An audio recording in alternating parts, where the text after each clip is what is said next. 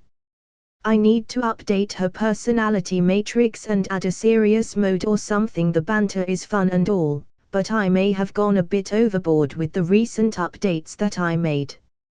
It's honestly starting to freak me out how much it feels like I am talking to an actual person and not a machine, I think to myself. The troubles of being a genius, I say while sighing to myself. I first started testing my new strength by lifting metal beams. I find out that my strength has increased drastically. I can now lift up to 25 tons, which is more than I remember the original Spider-Man doing, but then again I have been properly trained and reached human peak potential in regards to my physique a long time ago, but I suspect I can increase my strength even more with training. The spider serum seems to have also increased my body's potential. I also tested my wall crawling by crawling on the wall and other various surfaces. I also tried it with different objects that have different textures. My guess is that the ability works by electrostatic force, which allows me to stick to objects or for objects to stick to me for as long as I want. I can adhere to any surface as long there isn't much insulation between me and the object. Thankfully I didn't find any of those creepy microscopic insect-like hooks on my hand like the ones shown in the Spider-Man movie.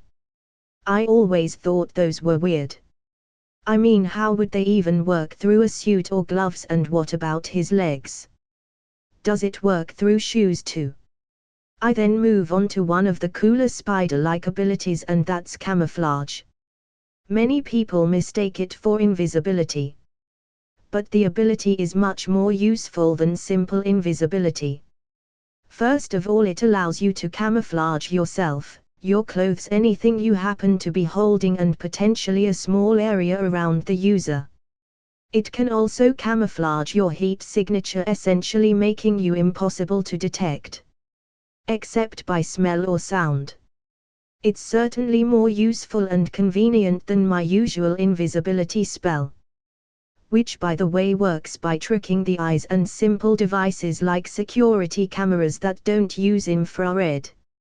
I mess around with it for a while, trying to control it by making only a part of myself invisible or by hiding things I am wearing. Like making my shirt invisible, while still keeping everything else visible. I also try and make my watch invisible and even making my whole body invisible except for my head, which makes it look like a head is floating in the air. A grin splits my face as I think of the kinds of pranks I can pull. I can make my head invisible while the rest of my body visible, or I can do the opposite. Both are terrifying to a degree. I mean, why wear a mask when you can just scare your enemies to death? Imagine a headless body going around and killing people. That's gotta bring morale down at the very least. Sadly, I can't test my spider sense for now, as I need to be in danger for that to happen. I then test my healing factor and discover a simple paper cut takes a few minutes to heal. I mean, it's decent, but not that impressive in the grand scheme of things. My stamina and my sense of balance have increased drastically and to superhuman levels. I can almost say my stamina is approaching Captain America levels of stamina. Now, that guy was known to be a stamina freak. In regards to my sense of balance, I reckon I can give Daredevil a run for his money. I also tried to look for some spiders, so I can try and communicate with them.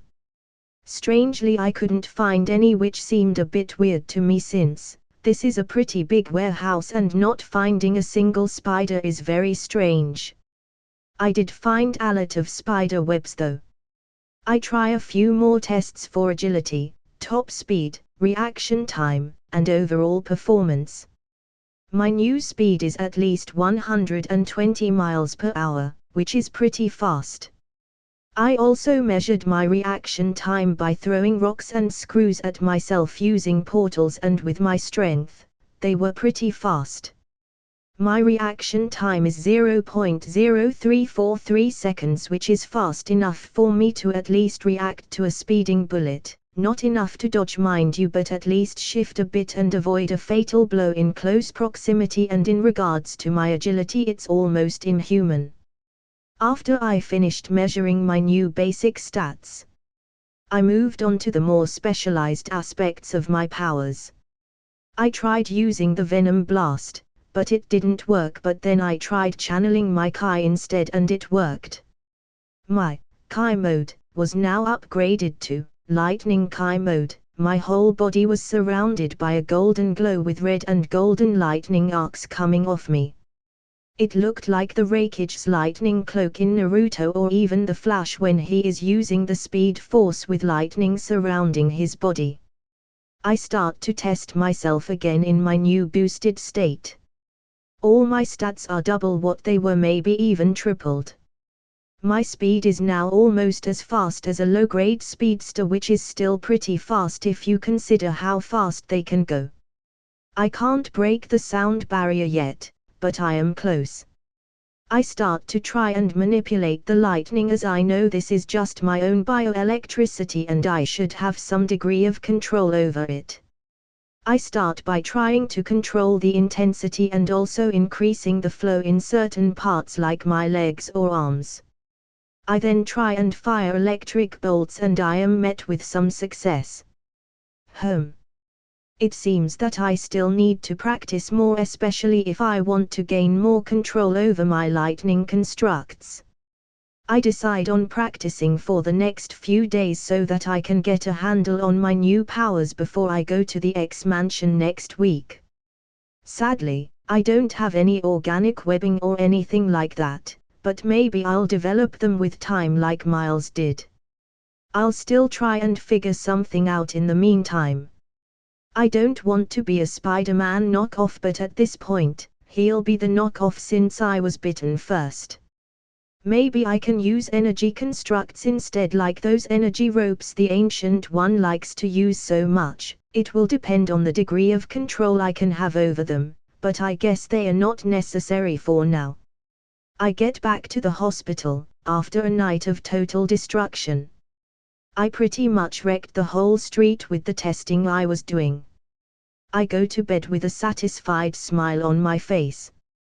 POV change. So, how are things going? Any news about the mutant you detected? It's been almost a year. The woman asks. Yes, he resurfaced recently, but strangely he seems to be stronger than when he first awakened, the man answers. I still don't understand how we couldn't find him for all this time. Is it his mutant powers that allow him to do that? She asks with curiosity. I don't think so. I think someone or something was concealing him, someone powerful, he states with certainty. Should we be worried? She asks in a concerned tone. I don't know yet. It will all be clear soon. I have already made some arrangements, all we have to do now is wait. Chapter end. I already have 8 advanced chapters ready for those who wish to read ahead on my Patreon /Anubis Creations. As I said, I'll be releasing 2 to 3 chapters a week on Saturdays and Sundays every week on my web novel account and my Patreon. Creators' thoughts. Anubis_creations. Have some ideas about my story? Comment it and let me know. P.S. Don't worry, he won't change his name to Spider Cypher or anything like that, but he will have multiple aliases and disguises for his nightly activities. Comment. 75 comments. Vote. Chapter 21, The X-Mansion. That's one fancy-ass school, I say when we approach the gate. Language, young man, my mother reprimands me. Sorry, I mutter. For some reason my parents decided to drive me to school, to which I informed them was completely unnecessary, but they wouldn't listen, so here I am being driven to school by my parents. Seriously, though I am a master of the mystic arts, a billionaire, although by stealing, and all-around superpowered badis. God, this is embarrassing. We arrive at the gate and the gate opens up automatically as if expecting our arrival. I am starting to get pretty nervous actually. I haven't seen Kitty for a while now and I had promised to write her, to which I obviously didn't, because I was too caught up in learning magic and making plans. Maybe she'll forgive me if I give her $1 million or something. It will certainly make her happy. Seriously, who gets pissed at someone who gives them $1 million? I think to myself. Nah, it's too hard to explain. Oh, I know, I can just tell her I freaked out about being a mutant and went on a spiritual journey or something. I think to myself. I plan on only revealing my increased strength, speed and agility.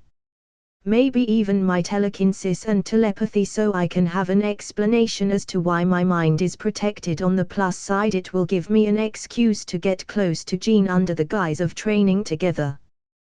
There's no way I am leaving the avatar of a cosmic entity under that bald bastard's thumb, plus she's hot. I think on our way to the mansion, we are received at the door by the man, the legend, the Wolverine. Who seems kinda short to be honest, but geez, he's bit like a tank. Standing beside him with a smile on her face is the African beauty Storm, aka the avatar of Gaia. Seriously though, all the hot women in Marvel are really overpowered, and then there's the bald bastard himself sitting there on his chair, Captain Picker. Xavier aka Professor X. It's a cool name, I'll admit, but it's a little on the nose with his whole X-Men shtick. The guy named his child soldier team after himself. Talk about creepy. Alright, enough with the bashing, maybe I am too hard on the guy. I have never actually met him before. I'll give him a chance. Scratch that, the F** just tried to read my mind. I feel a brush on my mental defenses, which I slap away easily. Another attempt is made and I just project a mental image of a Chutulu just to F***ck with him, since he's a nosy bastard. Who can't take a hint? Seriously, no means no. The professor flinches when he sees the abomination and he gives me a nervous look. I just stare at him with a deadpan expression that clearly conveys how done I am with his bullshit. He recovers quickly and says, "Welcome, please come in, let's have a talk," he says. After we get settled in his office, he proceeds to introduce his two faculty members, Storm and Wolverine, to us. He didn't introduce them as that, by the way, and then we start talking. After a while my parents decide to leave and let me get settled in the school. I get up to leave the office, but I am stopped by Xavier. "Douglas, can you wait for a second? Storm, give us a moment please," he says to Storm. Wolverine had already left a while ago, after the initial introductions. He probably went to get a beer or something, that lucky bastard.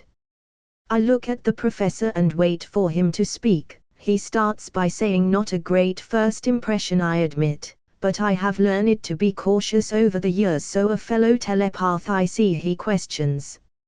"You can say that, but then again I am full of surprises," I say, while levitating a pen off his desk. "Better to get this out of the way and reveal some of my powers." I don't like being too restricted as it can be a hindrance. Obviously my mystic abilities won't be revealed as it is a useful trump card to keep hidden. Plus I don't trust the guy. For a moment a look of surprise is on his face, but he recovers quickly and then gives a small chuckle and says, "Your mental shields are impressive indeed, one of the more powerful ones I have seen in my days," he says, subtly trying to question how I got this good for me to shrug off his mental probes. I shrug nonchalantly and say not to brag or anything, but I am a certified genius. It took me a while to figure it out, but I managed with some practice. He smiles wryly at my clear dismissal of his question and says, "Ah, a genius indeed. It took me years to get to where I am right now. Jean will be happy to have another fellow telepath and telekinetic as a peer. Tell you what, why don't you get settled in and get yourself acquainted with your fellow students?" He clearly wanted to question me more, but decided to postpone it since he didn't leave a great first impression. I expect that we will have more of these conversations in the future if I am not mistaken. I give him a nod and then head out of his office to the common room, where most of the students hang out. As I am walking I can see quite a few students, some with noticeable physical mutations. Nobody said all mutations were useful, I think to myself. Most of the time mutations are either minor changes to appearance, natural abilities, or they can even be harmful to the user. Truly powerful mutants are rare, and even then most of them need time and training to tap into their full potential. As I am thinking about mutations and mutants in general, I get distracted and find myself near the kitchen. I head in as I might as well get something to drink. I wonder if they have beer here, I think to myself. I arrive at the kitchen and open the fridge, and I am surprised to see that there's actually beer in the fridge. I take one, but then a deep voice that sounds more like a growl says, "That's my beer, bub," I hear behind me. I turn around and see Logan staring at me with narrowed eyes, while holding a beer in his left hand and smoking a cigarette. "Well then you shouldn't be leaving beer in a school full of kids lying around," I say with a smirk. "Can't you read the sign? It says faculty fridge only." "The student fridge is over there," he says while pointing at said fridge. I then notice that the fridge I was standing beside does have a small sign on it that says faculty fridge. I guess I didn't notice, sorry about that. "Here you go," I say while throwing him the can of beer. He doesn't even flinch as he catches it easily, even though I threw it to him at speeds close to that of a professional baseball player. "You got a nice arm there, bub, but ease up a bit, wouldn't want to spoil the beer," he says. "Well, it didn't seem to faze you, so what are your powers anyways? You didn't stick around too long after the introductions," I say. I dislike long introductions, and for my powers as an answer a giant metal claw slinks out of his fist, to which he then uses to open the beer I just threw at him. Metal claws, that's a fun trick. You must be a riot at parties, I state with an amused tone. You should check out my other party trick, where I make them disappear into people, he says with growl. Hey now, I was just messing around, but I wouldn't say no to a spa or something, I say, trying to ease the tension. You smell strong, meet me in the training grounds tomorrow morning at 6, he says, while staring at me. He then leaves without telling me where the training grounds are, or even giving me an explanation about his weird statement, especially the part about my smell. I mean, if I didn't already have an idea about his personality and powers, that would have been probably pretty weird. Now that I think about it again, it's still pretty weird. I shake my head to try and get rid of these thoughts. Doesn't matter, at least I get to spar with one of my favorite superheroes of all times.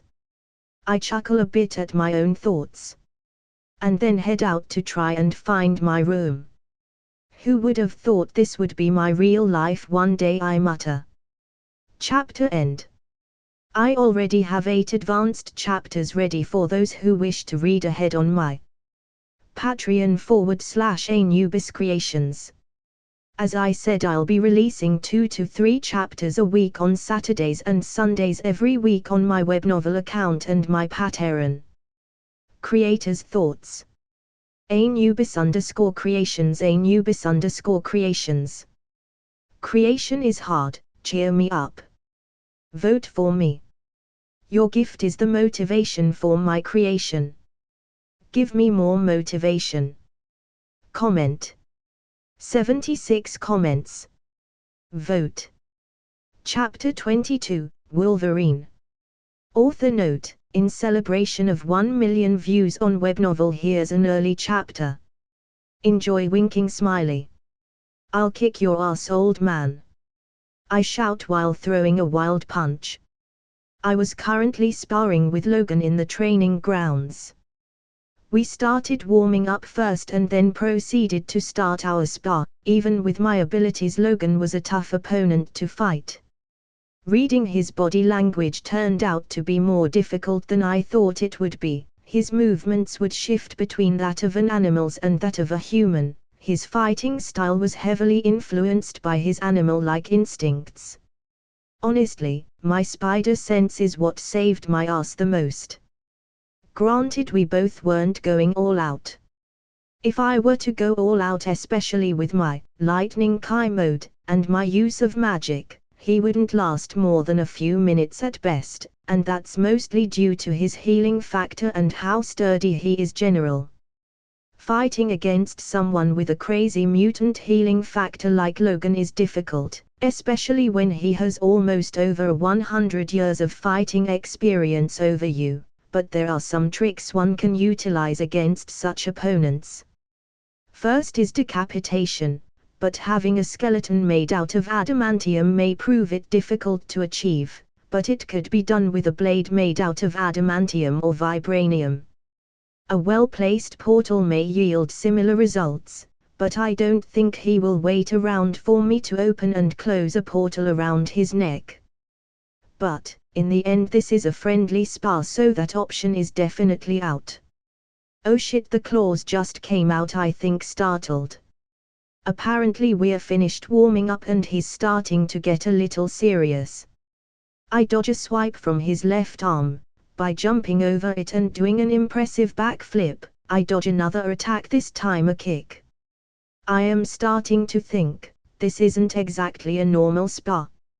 If those claws hit me, I could probably get hurt pretty badly. I don't know if he's doing this on purpose to test me, or is it because he thinks I can handle it, or whatever. I try to think of another solution as we're fighting. It's me mostly dodging though. I don't have a decent melee weapon at the moment, and I don't want to reveal my magic or the sword the Ancient One loaned me. I start to think of a more realistic non-lethal option like oxygen deprivation. This could be achieved by drowning. Plus he's basically a big lump of metal, so it will definitely make it easier.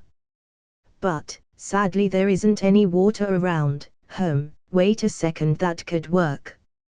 I start by trying to focus on what I am trying to do, which I must say is quite difficult while fighting.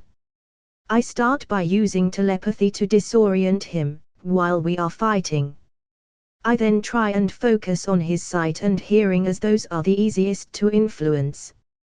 He starts making mistakes while fighting, and I quickly take advantage of it by attacking certain points on his body meant to disable. I go for the eyes, nose, neck and certain pressure point Shankai taught me about. He tries to counter, but is slowly coming under pressure. I manage to land a solid kick on him, throwing him a few meters away. I then fully invade his mind and make him think he's drowning. His body starts to shut down as his mind convinces his body he isn't getting enough oxygen. He thrashes around on the floor and his body starts to go into a berserk state. Oh shit, that's not good, I think. He goes full Wolverine and stops holding back. He's shaked of the illusion and is now fully relying on his instinct. His mind has identified me as the problem, and now I have an angry killing machine coming at me at full speed. I quickly use my telekinesis to boost my jump and get the hell out of his way. I make some distance between me and him, and try to contacting his mind telepathically. Logan, calm down, I tell him telepathically. He only gets angrier and still tries to tear me to pieces. I try again, but this time I am trying to transmit feelings of calmness and peace through our link, which seems to calm him down a bit. I get closer to him and try to show him everything is all right. He gets startled by my approach and takes a wild swing at me with his left hand. My spider sense is blaring at me, but I am too close to properly react by doing anything except block, which is a bad idea, because there are 3 huge metal claws attached to those arms. I think to myself that I'm probably going to lose this arm. But then suddenly razor-sharp stingers that were located within my arm below the wrists are released. The stingers gave enough resistance for me to partially block and parry the blow away. The result is there are 3 deep scratch marks left on the stinger. I quickly retaliate and attack with my other arm, and I manage to leave a scratch on his neck. I prepare myself for his next attack, but I am surprised to see him suddenly stop. I wait for a few seconds, but nothing seems to happen and he seems to be still frozen in place, but clearly conscious if his bloodshot eyes were anything to go by. I quickly finish him off, with a full-powered kick to the head and knock him out. My stingers automatically retract on their own and my body sags in relief. That got way out of hand, I think to myself. I then go and walk up to Logan, who is still knocked out on the floor, and start trying to wake him up. I try smacking him a few times on the face, but he's completely out of it. I grimace a bit and think maybe I went too far with how hard I kicked him. I start to look around me to see if there are people around who could possibly help, but it's still pretty early in the day and school still hasn't started. So there aren't many people staying in school for now. Well, except for the ones that can't go home, either because their parents hate them or kicked them out. I thought about if I should just leave him there until he wakes up, but then shrug and say, nobody told him to get his ass kicked by a kid and pass out on the floor.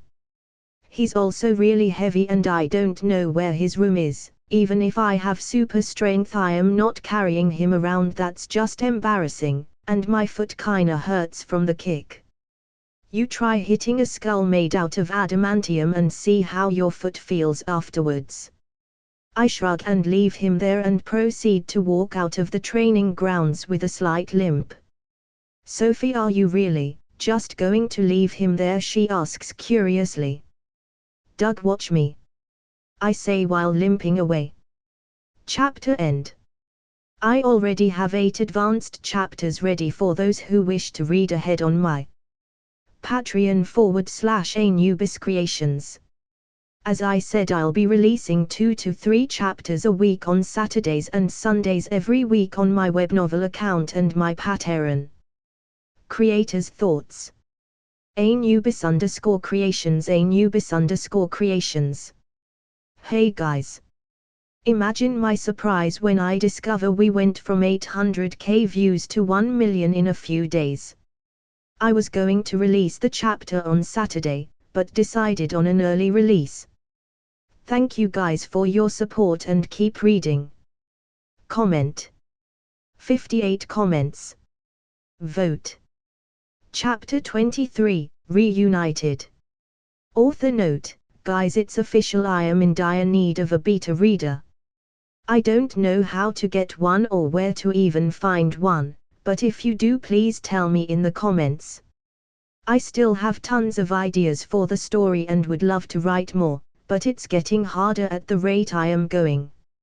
As usual, thank you for reading and let me know what you guys think. Enjoy, winking smiley. A few days had passed ever since I kicked Logan's ass.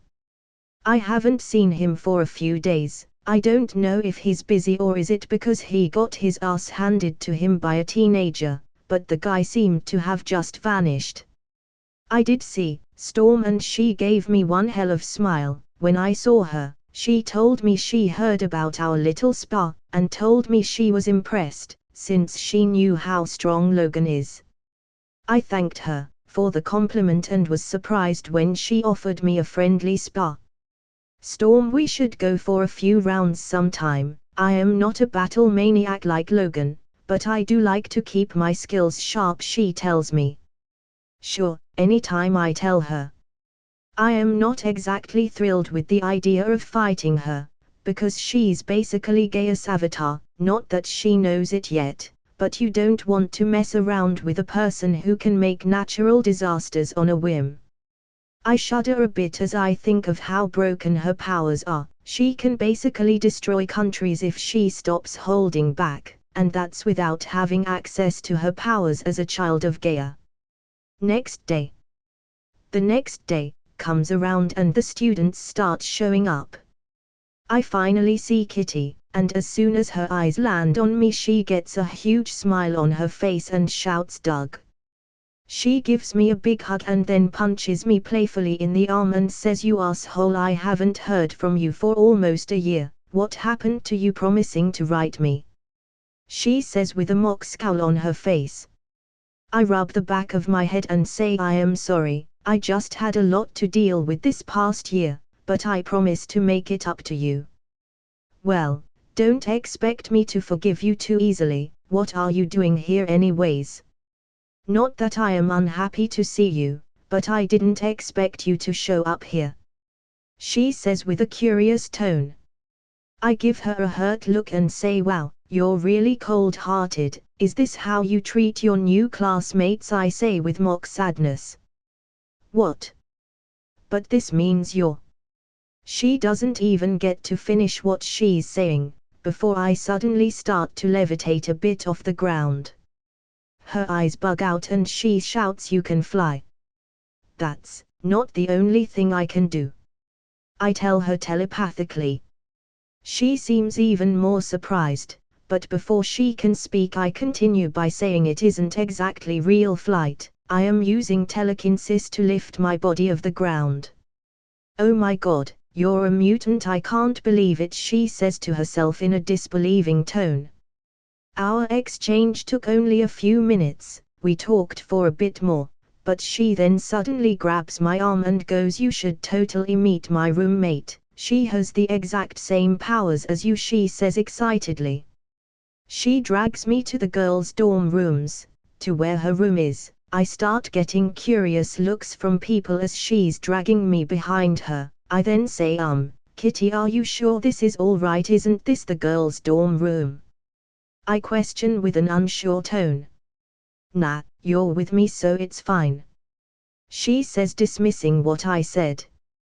"As long as you're sure," I say weakly.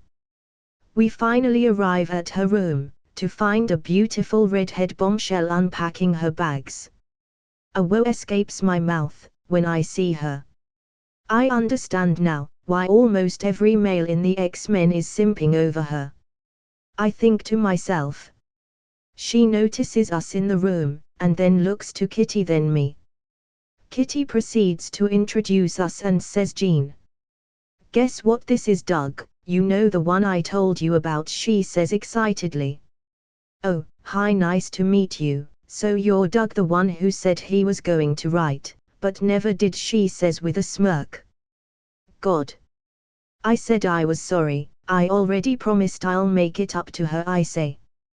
"Wait, why can't I hear your thoughts?" she interrupts, surprised. "That's what I was going to tell you, he's a telepath like you. Doug is a mutant too," she babbles excitedly. "Well, actually I prefer the term metahuman they hear in their minds." Jean seems to be surprised and says, "Wait, why can't I read your mind?" "But you can," she says. "Meta what?" Kitty thinks at the same time. "Metahuman," I repeat. I don't like being called a mutant, but that's a story for another time. As to why you can't read my mind, it's because of my mental shields, I say. I never seen such advanced mental shields before except for the professor. They are almost as strong as his, she says, clearly impressed. "Wait, Why don't you like being called a mutant? Kitty asks. Well, it's because. I then proceed to explain to them why I find the term offensive and explain my point of view. They are both listening to what I am saying, and as I am finishing my explanation, Jean mutters, I never thought about it that way. Aren't you exaggerating the issue a bit? Kitty questions with an unsure look on her face. I shake my head and say I am not. Look, think about it this way, owning up to the word or whatever is fine and all, but I for one don't want to be associated with cancer. I personally think it's similar to the N-word, I say resolutely. I never thought you would feel this strongly about it. Wait, when did you discover you were a muter? I mean a metahuman anyways. You never said anything, Kitty asks. Well, it was right after I left school and started traveling almost over a year ago, I say. What, you've only known about your powers for a year and you're this good? I've had my powers for years now and I still keep hearing people's thoughts even though I don't want to, she says, surprised. Well, I have had some help. On my travels I traveled to many places and visited a lot of temples. All of them helped me to understand myself and eventually master myself and my powers. It took a lot of work, time, and effort, but it's been definitely worth it, I say confidently. Can you help me? The professor has been trying to help me for years, but I'm still having trouble with it, she asks expectedly. Well, I say with an unsure expression on my face. She panics for a bit and says, please, I'll do anything, she says in a pleading tone. Anything? I say, while raising an eyebrow. Well, not anything, she says while blushing a bit. Kitty then smacks my arm and says stop teasing her. Don't worry, he's going to help you. He still owes me for not hearing from him for over a year, she says while looking at me, with a try to contradict me look on her face. Geez, I am just messing around, of course I'll help her, I say. A smile then blooms on her face and she thanks me. I then say, but, on one condition, try and read my mind if you can. Do, ugh, Kitty says with a threatening tone. Relax, I'll do it anyway, I just want to see how strong she is, I say, trying to placate her. It's okay, Kitty, I want to try too, Jean says. Jean then tries to read my mind, but I slap away her mental probe easily. Just tries again, one after another, but I successfully deflect her attempts. I can see her concentrating and she even started to sweat a bit. She finally goes all out and slams me with a stronger one. I let it pass without pushing it away, when suddenly, PFFFFT, ha ha ha ha, Jean starts laughing and even tears start coming out of her eyes. What's so funny? Kitty looks on confused. You can see a smirk on my face, while Jean is still laughing. She manages to catch her breath a bit and says, was that a monkey smoking a cigarette? She says between giggles. A monkey smoking? Kitty asks, quite confused with the situation. Yes, it is, I say, unashamedly. Oh God, I haven't laughed like that in like forever, she says, while wiping away a few tears. I am about to explain it to Kitty, when suddenly we hear, hey, Jean, I heard you laughing, what's so fun? The voice stops when he sees me. Oh, it's just Doug, Kitty's friend, Jean answers. I turn around and I see a guy with red sunglasses and dark hair standing at the door. He then says, oh, a friend of Kitty's, well, nice to meet you, I am Scott Summers, he says while extending his hand. Chapter end. I already have 8 advanced chapters ready for those who wish to read ahead on my Patreon /Anubis Creations. As I said, I'll be releasing 2 to 3 chapters a week on Saturdays and Sundays every week on my web novel account and my Patreon. Creators' thoughts. Anubis_creations, Anubis_creations. Send me a message if you know how to proofread or done work as a beta before on some other fix. I want someone to bounce ideas off and to point out any bad habits I am doing, like for example, not using enough descriptions in the story, redundant sentences, awkward sentence structures, punctuation and etc. I don't even have enough time to start my new fic Void Seeker because of how much I am swamped with editing. Sad smiley. Comment. 90 comments. Vote. Chapter 24, Laser Boy. Author note: hey guys, I didn't feel like going to work today, so I stayed home and wrote a chapter instead. It's a bit shorter than usual, but I promise the next few chapters are longer.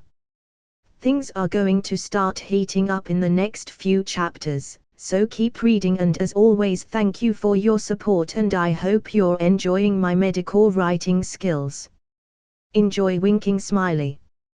Well, to no one's surprise, Cyclona, I mean Cyclops aka Scott Summers, is a Dolce bag. I don't know what's it about with this guy, but he emits this sort of smug almost like I am better than you aura, like we should just listen to what he has to say and agree with it. I could just be biased, since I never really liked him to begin with, but who cares at this point? You also should have seen how annoyed he got after he found out I was the one that made Jean laugh so much. I wonder how he'll react after he finds out I am going to be having one-on-one private sessions with Jean, where she essentially grants me free access to her mind. I am not surprised that Nathaniel Essex had to mind control Jean to eventually fall in love with the guy and have a kid together. I don't know how he did it, or even if he did it in this universe, but I have a plan to find out. I managed to find a few clinics named the Essex Clinics located in various countries around the world, but not the man himself, and speaking of Essex, that's one tough bastard to put down, supposedly or according to my meta-knowledge. The guy has dozens of clones ready to take his place if he ever dies. It's all one big confusing psychic clusterfuck. Even if I kill the guy, his consciousness is automatically transferred to one of his clones, which really makes it difficult for him to stay dead. Maybe a more magical solution is needed to handle this. I plan on eventually rooting out all the hidden players. I'll force them all to come out and play in the open. One of the reasons that the mutants got screwed over so much is because there were too many people secretly plotting against them in one way or another, so I decided I will play with them to death instead. A small chuckle escapes my mouth as I am thinking about this, which causes a slight shiver to run down those close enough to hear me. Did you just let out an evil laugh, Kitty? Questions jokingly. Yes, I did, I answer without missing a beat. Tone it down a bit, that was kinda creepy, she says while looking at me kinda funny. What? I question. Nothing, it just feels like you're different, you know, more intense and confident, she says. Don't know what to tell you, my trip definitely helped. I met different kinds of people and interacted with different cultures. It really broadened my horizons and made me realize how lucky we are. I thought being a metahuman was the worst thing that could happen to a person, but I found out I was mistaken. Each person carries his own burden. Some burdens are certainly heavier than others, but you're the only one capable of handling it. It can either make you or break you as a person. You just have to choose which, I say with a sage-like look on my face. Wow, you must have spent a lot of time around monks or something. You went a little bit deep there, but this whole speech about burdens, which I didn't ask for by the way, would have sounded a lot better if you weren't so full of shit, she accuses me. What? I am not full of shit, I retort childishly. Well, it certainly sounds like it. It took you like what? A year to master both your telepathy and telekinesis. While Jean, who had her powers since she was 12, still has trouble with it. Even I am having trouble with my powers, she says. Well, her telepathic and telekinetic powers are more powerful in terms of raw power. I just have more control, I think to myself. Oh, right, you never told me what your powers were, I say, remembering that I forgot to ask her. I mean, I already know, but she doesn't know that. Oh, yeah, I never showed you, check this out. She then puts her hand through the table like it doesn't exist.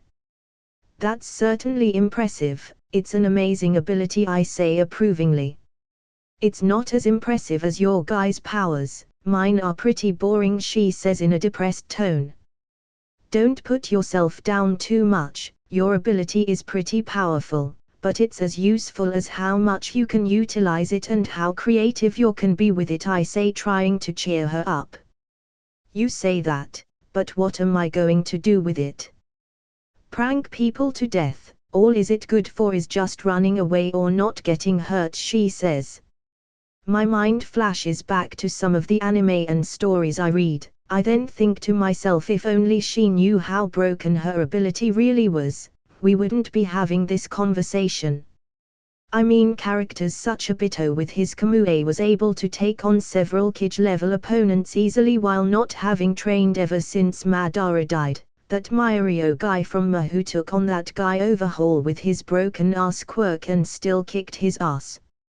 Let's not forget that he had huge drawbacks like being blind, not being able to breathe, and essentially was in a sensory deprived state while he was fighting.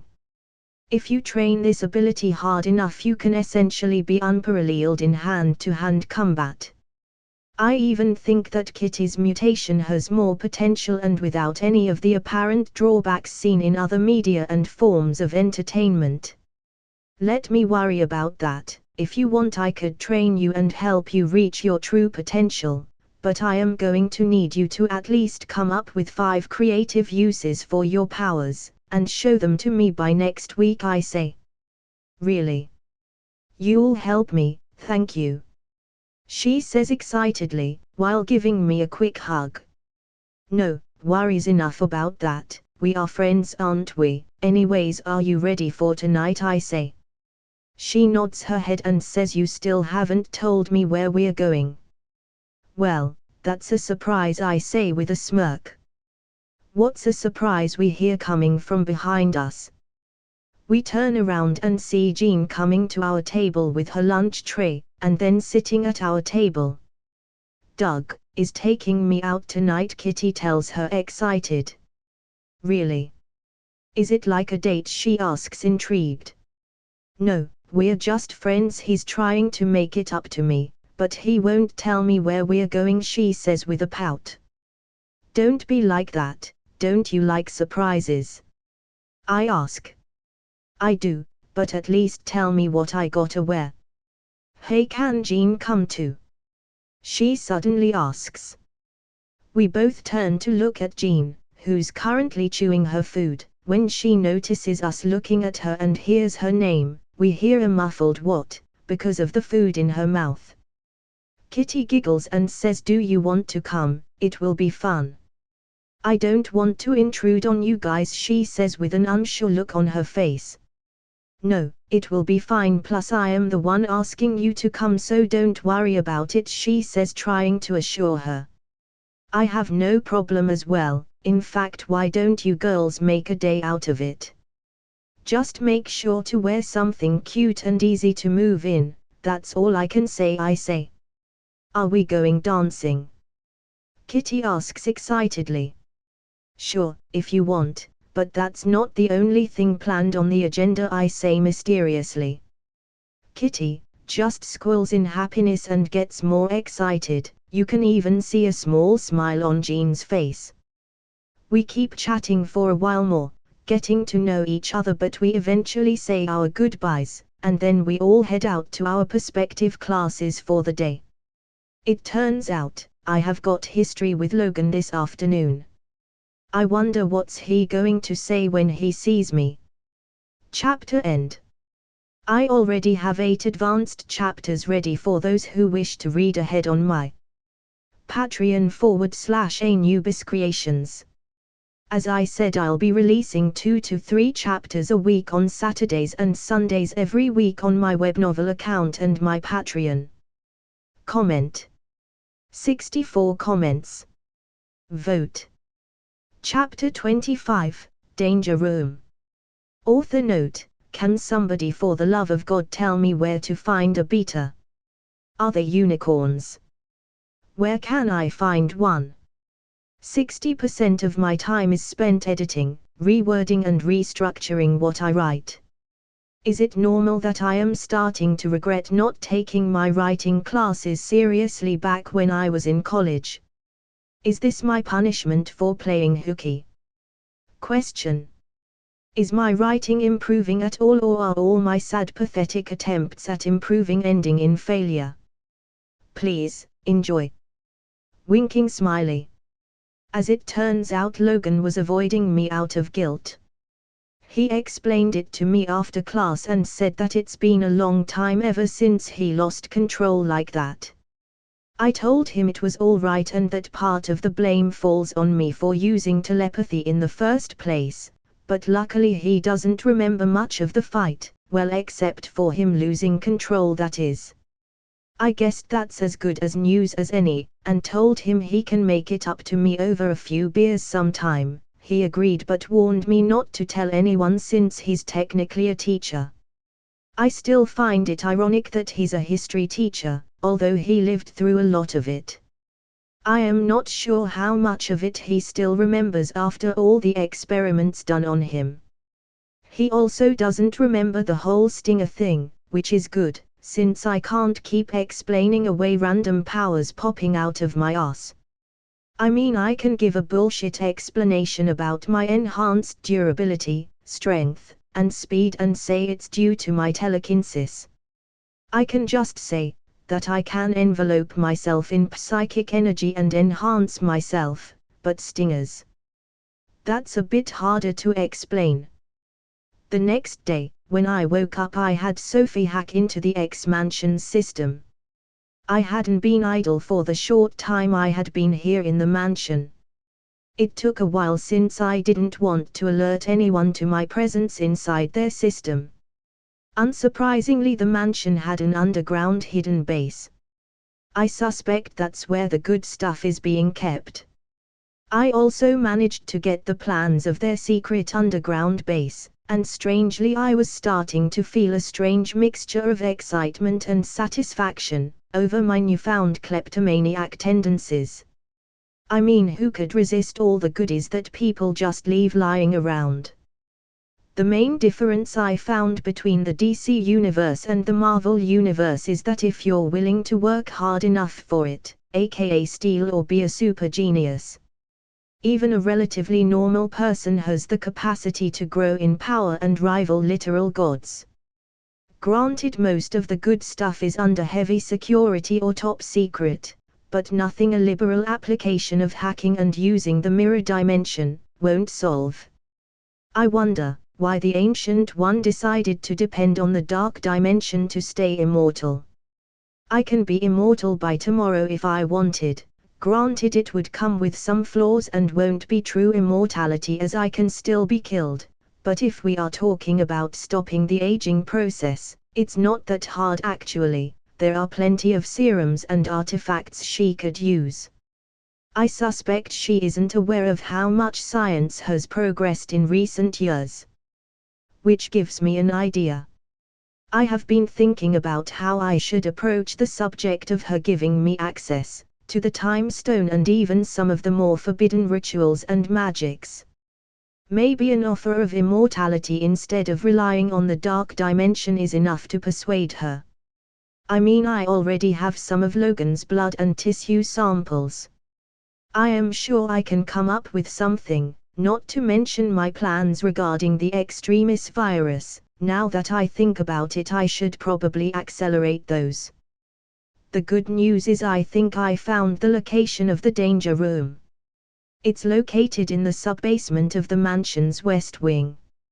It was high on my priority list next to gaining access to Sabo and the medical labs, where I suspect they already have genetic samples of the students. Having superpowers is cool and all, but knowing how to apply your power during battle and actual fighting is a different story. Unfortunately, I couldn't use my powers while training with Shankai, because at the end of the day he was still human. This issue became even more apparent after my fight with Logan.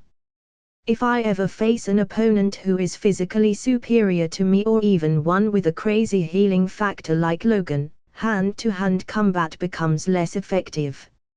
So, I need to learn how to fight more effectively, especially in mid to long-range combat. The answer to all my troubles is hard light holographic technology.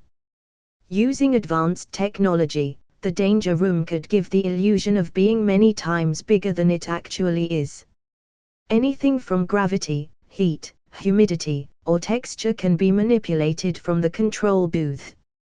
The danger room was programmed with a prime directive to train the X-Men without ever killing, which I plan to change when I build my own. I get to train my spider sense and experience more realistic situations. Plus it's called a danger room. I mean, what's the point of having one if there isn't any actual danger? I sneak to the west wing of the mansion after leaving an illusion of myself sleeping in bed. I also made sure to set up a few alarm spells to alert me if someone tries to enter my room.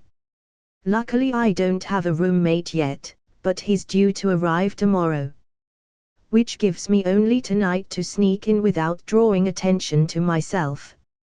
I can always come back to the underground base using a portal, but I need to at least go there once, hence the sneaking in. I quickly arrive at my destination and pull out the schematics Sophie obtained.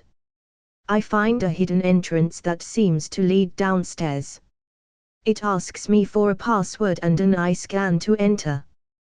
Doug, Sophie, how much will it take you to get through this door? I ask.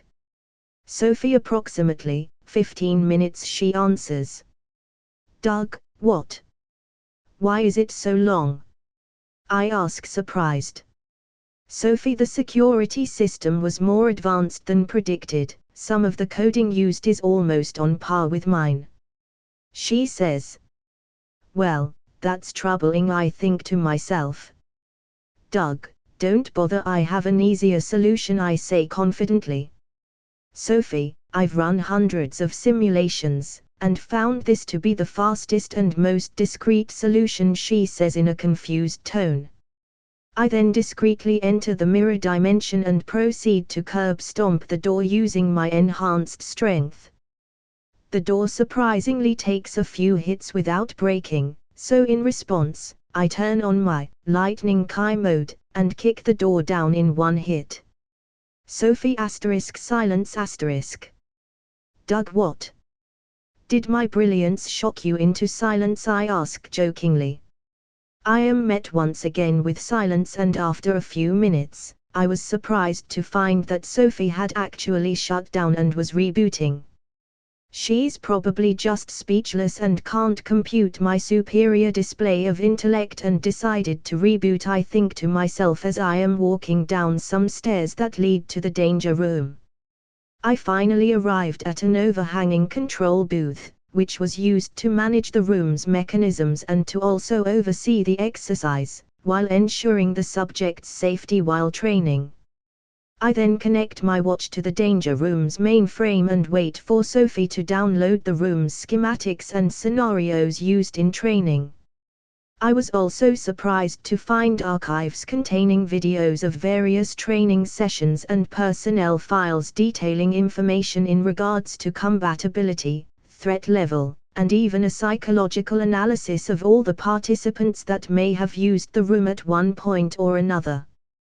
That's some dangerous information, especially in the wrong hands.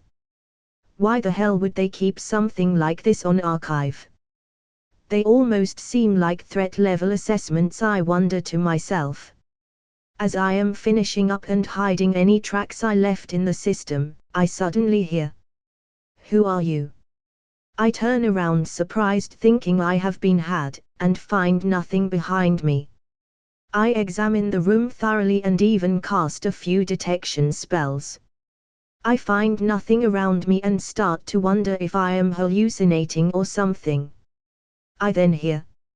Are you going to ignore me too, like he did? This time I am certain that the voice is real. Where are you? I can't see you, I yell out. I am right here, I hear. I still can't see you. Can you tell me who you are at least, I ask, while still trying to find the voice's source. Doug, my scans detected that the voice is coming from the room itself, Sophie warns me quickly. I then hear the voice again as it says, I am danger.